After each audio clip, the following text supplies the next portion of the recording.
आरोपींना संशयाचा फायदा असल्याचं सुद्धा कोर्टानं म्हटलेलं आहे।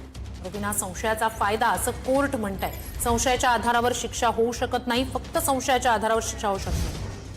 दरम्यान सर्व आरोपींची निर्दोष मुक्तता झाली आहे। सध्याची मोठी आणि महत्त्वाची बातमी या ठिकाणी आपण पाहतोय। सर्व आरोपींची निर्दोष मुक्तता झाली आहे। 7 आरोपी होते आणि या सर्व आरोपींची निर्दोष मुक्तता झालेली आहे। एनआयएच्या विशेष न्यायालयानं हा निकाल दिलेला आहे। सर्व आरोपींची निर्दोष मुक्तता झालेली आहे।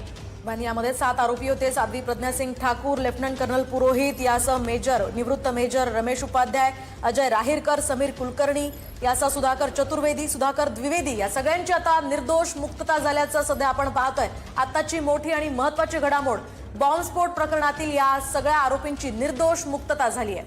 2008 मधला मालेगाव मधला हा बॉम्बस्फोट आणि त्याचा 17 वर्षांनंतर आलेला हा निकाल, सर्व आरोपींची निर्दोष मुक्तता। मालेगाव बॉम्बस्फोट प्रकरणी कोर्टानं सर्व आरोपींची निर्दोष मुक्तता केलेली आहे।